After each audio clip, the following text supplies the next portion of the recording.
la mañana con 7 minutos, gracias por continuar con nosotros aquí en Buenos Días Delicias. Vamos a pasar a más información en esta ocasión del ámbito estatal. Y es que esta semana fue de caos, de tristeza para quienes laboramos en los medios de comunicación, porque se dieron varios ataques en diferentes lugares del estado. Pasado miércoles, un comando armado atacó a balazos el periódico El Diario de Juárez y el Canal 44, ambos medios de difusión de la frontera. En los alrededores del diario, ubicado en la avenida Paseo Triunfo de la República, se encontraron casquillos percutidos de rifle AK-47 y 6 casquillos de un arma de fuego calibre 45 milímetros. Las balas impactaron en vidrios de las puertas municipales.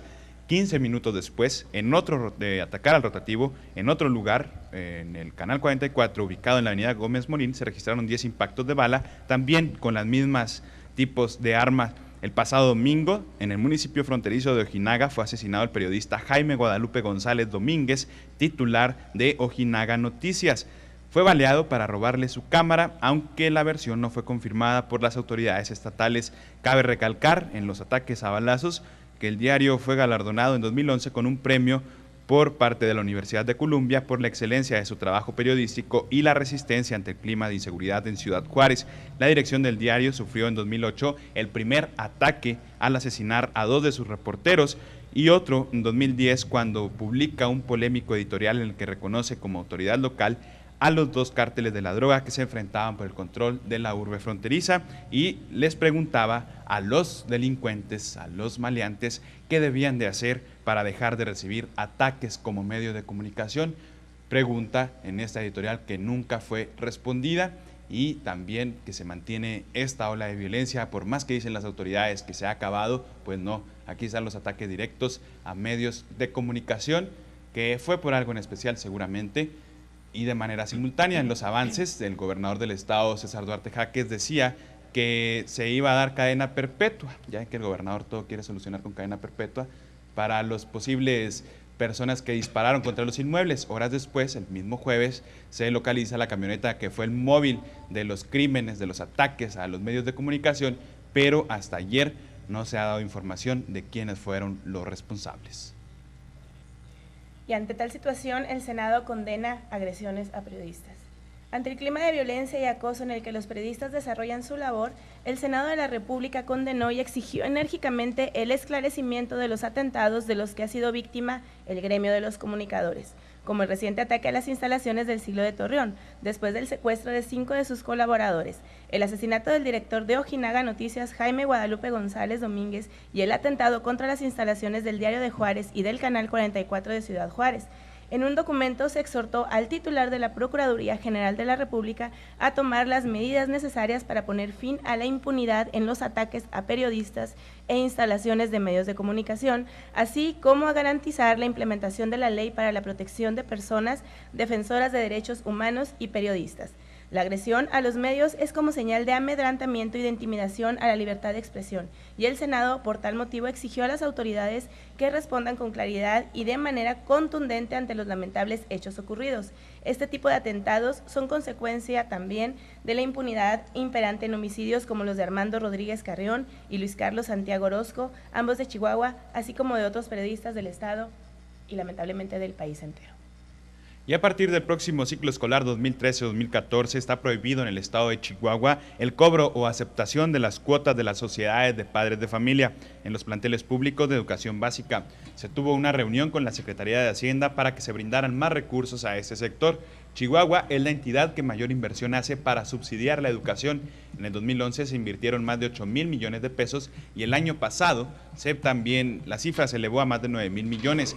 Desde el inicio de la administración estatal se planteó que ningún niño y joven quedarán sin lugar en las escuelas y hoy es un hecho. La apertura de 40,000 espacios educativos lo hizo posible.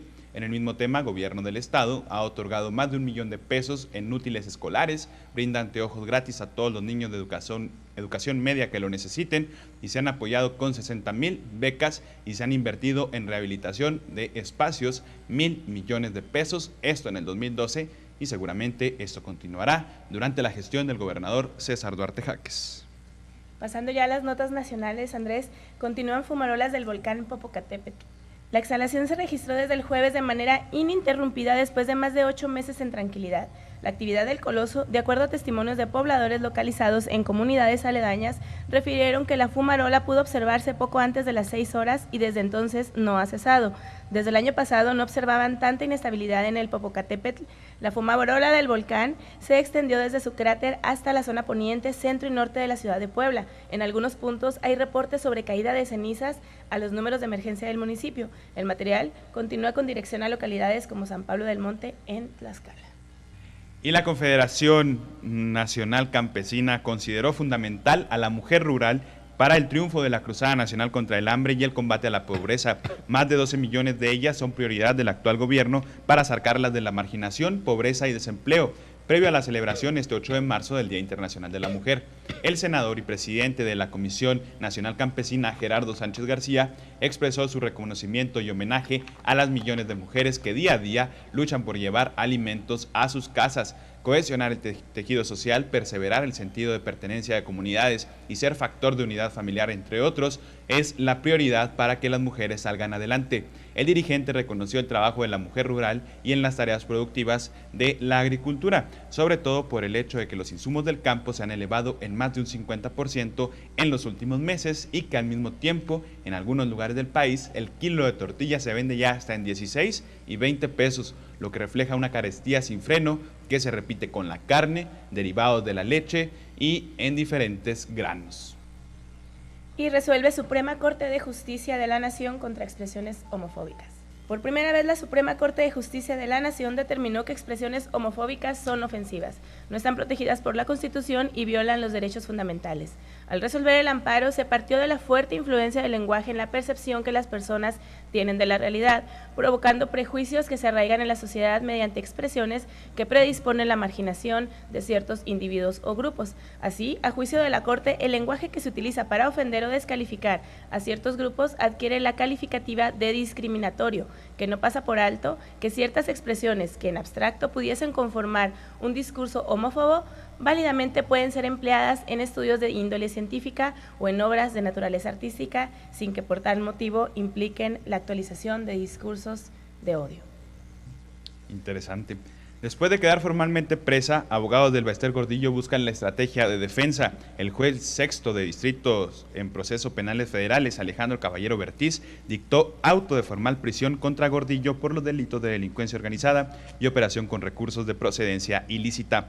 El abogado defensor señaló que platicarán con la familia del Baester Gordillo para conocer su opinión acerca de la ruta legal que seguirá para obtener su libertad, después de haber sido detenida el pasado 27 de febrero.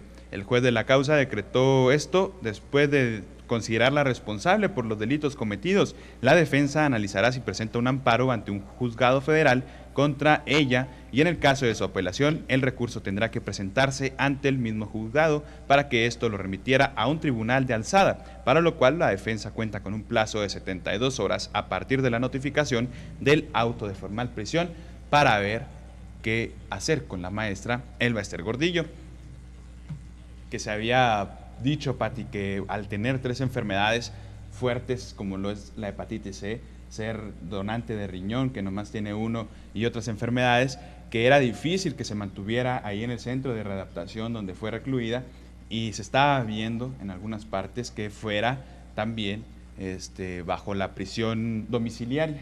Entonces, pues bien, bueno, por la edad, ¿no? También por la edad, sí, ya tiene 68 años y todo esto se está juntando para que esta situación se vuelva más extraña, ¿no? Así es, y que para muchos se les hace un tipo de injusticia que se le dé esta facilidad de que esté como recluida en su casa con esta prisión domiciliaria, y también esperemos a ver que se resuelva, de que se mueva de penal o que ahí se quede, porque creo que es su derecho que pague por todo lo que ha cometido. Así es. Tenemos teléfonos en el estudio 115-95-62. Mándenos sus comentarios, una receta para que Pati se recupere, algún té, algo de manzanilla, de menta, porque necesita bastante airecito mi compañera. Toma agua, Patricia, porque sí está bastante crudo el asunto. Facebook, Buenos Días Delicias, Twitter, @RDZ_5618, el correo electrónico buenosdiasdelicias@live.com, para si usted se comunica a través de estas maneras. También estamos ya recibiendo sus comentarios en Facebook, en diferentes redes sociales, para que participe. Pati ya está también muy activa aquí en Facebook. Voy a hablar ahora así como que el traductor hasta que mi compañera pueda hablar. Vámonos a un corte comercial y regresamos con más.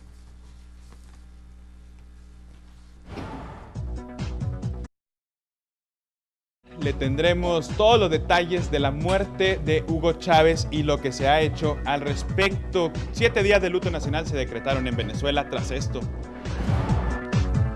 Y después, nuevos cambios en Facebook. Dejará de funcionar la biografía para convertirse en un tipo de periódico personalizado. Volvemos a Buenos Días Delicias. Patricia Armendáriz y Andrés López, no le cambie.